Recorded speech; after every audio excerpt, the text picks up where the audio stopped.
নমস্কার দর্শক বন্ধুরা, বিয়ন্ড স্পোর্টসের স্বাগত।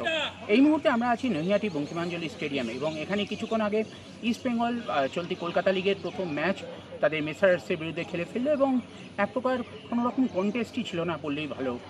7-1 গোলে জয়লাভ করলো। ইস্ট বেঙ্গলের হয়ে জোড়া গোল করলেন জেসিন টিকে। প্রথম ইস্ট বেঙ্গল জার্সি পরে মাঠে নেমে গোল মনতোষ মাঝির, এছাড়া সুমন গোল করেছেন, সায়ন গোল করেছেন, তন্ময় বুইতে।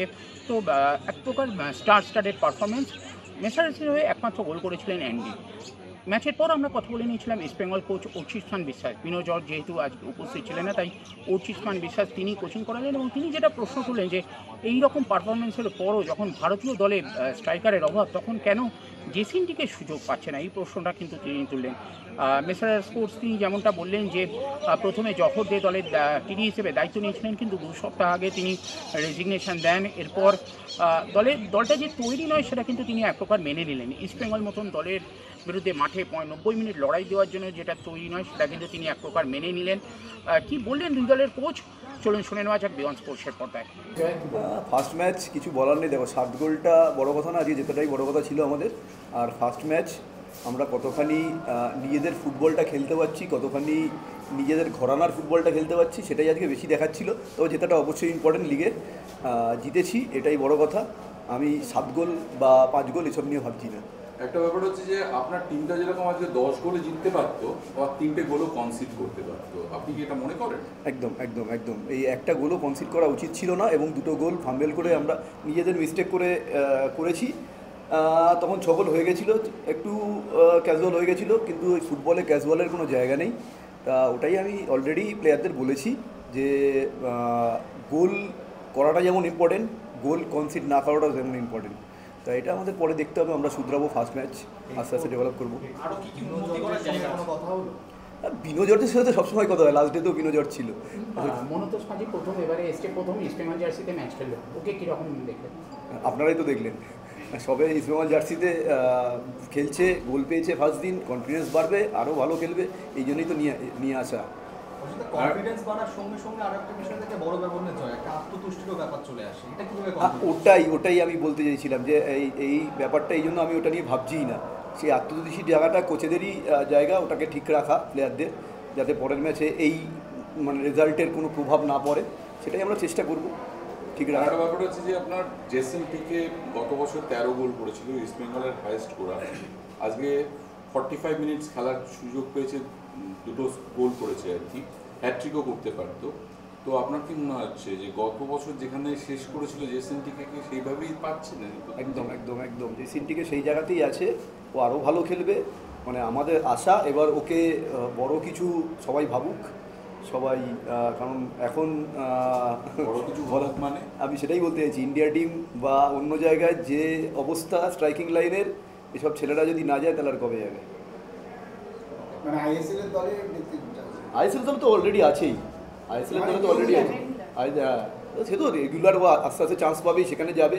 আমি বলছি ইন্ডিয়া টিমে যেখানে স্ট্রাইকিংয়ের নিয়ে এত অসুবিধা, ইন্ডিয়া টিম যেখানে স্ট্রাইকার নিয়ে এত অসুবিধা, তবু কেন এদের চান্স দেওয়া হচ্ছে না, সেটাই আমাদের প্রশ্ন আর কি। তারা কি শুধু ওই আইএসএলই দেখে? কারণ যারা ইন্ডিয়া টিম তৈরি করছে তাদের তো সব কিছু দেখা উচিত। প্রত্যেকটা জায়গায় কেরালা লিগ, ক্যালকাটা লিগ, যে জায়গায় অ্যাটলিস্ট একটা হায়েস্ট লেভেলের লিগ হয়, তো সেখান থেকে এদের ওই জায়গায় যাওয়া উচিত বলে আমার মনে হয়। ঠিক আছে, ওকে, থ্যাংক ইউ। শুরুটাই হয়তো একটা খুব খারাপভাবেই হলো, একটা বিশাল ব্যবধান করা যায়, কী বলবেন, কী কারণে? কোনো এক্সকিউজ নয়। সত্যি কথা বলতে ইস্টবেঙ্গল ম্যাচ, কেন বড় ম্যাচ খেলতে নেওয়ার আগে যে টাইপের প্রিপারেশান একটা ছোটো টিমের দরকার হয়, সেই টাইপের প্রিপারেশান আমাদের এখনও হয়নি। তারই বহিঃপ্রকাশ এটা। কোচ, এর আগে আমরা দেখেছিলাম জহর দাস ছিলেন, তো আপনি কতদিন ধরে এই দলের দায়িত্ব নিয়েছেন? 3 বছর। মাঝখানে জহর জহরদা এসেছিলেন, উনি টিডি হয়ে এসেছিলেন। তারপরে উনি গত 2 সপ্তাহ হলো, 2 সপ্তাহ না 3 সপ্তাহ হলো উনি রিজাইন দিয়েছেন। দলে কি আরও কিছু ফুটবলার অ্যাড হতে পারে? কিছু প্রথম ম্যাচ আমার বেশ কিছু ছেলে এখনও রেজিস্ট্রেশন হয়নি, ইআইএফএফের থেকে এখনও পেন্ডিং আছে। আরও 2-3টে 5টা প্লেয়ারের মতো প্লেয়ার আমাদের এই ল্যাকিং আছে। তো আমার টিমটাকে দেখে মনে হচ্ছে না আমার টিমটা 45 মিনিটসের পরে দাঁড়িয়ে পড়ছে, এখনও সেই কন্ডিশনই নেই। সেটা যে কোনো কারণেই হোক, এগুলো তো আভ্যন্তরীণ ব্যাপার, এগুলো নিয়ে ডিসকাস করার কিছু নেই, এগুলো অফিসিয়াল পার্টে আছে। আমার টিমটা এখনও 45 মিনিটসের পরে 90 মিনিটস খেলার মতো জায়গায় নেই। দেখা যাক, এখন আমার হাতে আরও 9 দিনের মতো আছে, আমার পরের ম্যাচ 7 তারিখ, কতটা এই টিমটাকে নিয়ে এগোনো যায়। তবে পোটেন্সিয়ালিটি আছে টিমটার মধ্যে, কিন্তু ফিটনেসের অভাব আছে, কন্ডিশনের অভাব আছে, সেগুলোকে যতটা বাড়িয়ে নেওয়া যায় আর কি এই কটা দিনের মধ্যে। তবে বিফোর ইস্টবেঙ্গল ম্যাচের আগে এই অবস্থা থেকে ইস্টবেঙ্গল মোহনবাগান কাছে এই টাইপের কন্ডিশন নিয়ে খেলার খুব টাফ, আমরা বুঝতে পারতাম, কিন্তু এগুলো তো বলার ব্যাপার নয়। ইস্টবেঙ্গল প্রথম ম্যাচ খেললো এবং 7 গোল দিয়ে ইস্টবেঙ্গল দলটাকে দেখে কি এরা ভালো টিম, এরা তো ব্যাপারটা হচ্ছে এরা তো দীর্ঘদিন একটা টিম ধরে রেখেছে, বেশ কয়েকটা ছেলে হয়তো চেঞ্জ আছে, কিন্তু একই টিম তো খেলছে, ফলে এদেরকে নড়াচড়া করতে একটু সুবিধেই হয়েছে, এদেরকে তাড়াতাড়ি কোচ এদেরকে ঠিক জায়গায় নিয়ে যেতে পেরেছে। আমার ক্ষেত্রে তো তা না, আমার ক্ষেত্রে তো আমার লাস্ট ইয়ারের যা টিম ছিল তার থেকে আমার টিমে 4-5টা প্লেয়ার আছে গত বছরে, বাকি সব তো নতুন, ফলে আমাকে সেই জায়গা তৈরি করতে তো সময় লাগবে। কিছু সুযোগও তো হাতছাড়া হয়েছে। সুযোগ হাতছাড়া হয়েছে, কিন্তু ওই যে বললাম আমাদের টিমটা সেই জায়গায় নেই, আর পাচ্ছে না, সেই জায়গায় লাস্ট গিয়ে আটকে যাচ্ছে। দরকার আছে, এখন অনেক ল্যাক আছে টিমটার মধ্যে, এমনি কোনো দোষ দেবো না প্লেয়ারদের, কারণ ওরাও তো সেই জায়গাটা পায়নি, ওদেরকে কোনো দোষ দেবো না। হ্যাঁ, অবশ্যই এটা একটা আমাদের কাছে বাজে রেজাল্ট, কিন্তু এটা আর ফিরে আসবে না যতটা তাড়াতাড়ি এটার থেকে আমরা রিকভারি করতে পারি। ফুটবলের কাছে আসবো, তোমার কাছে একটা অ্যাজ আ ফুটবলার এত বড় মার্জিনে পরাজয় একটা সবসময় একটা বড় ধাক্কা, কীভাবে নিজেকে মোটিভেট করছো বা তোমার সতীর্থদের সঙ্গে কি কথা হলো, কীভাবে ফিরে আসতে চাইছো?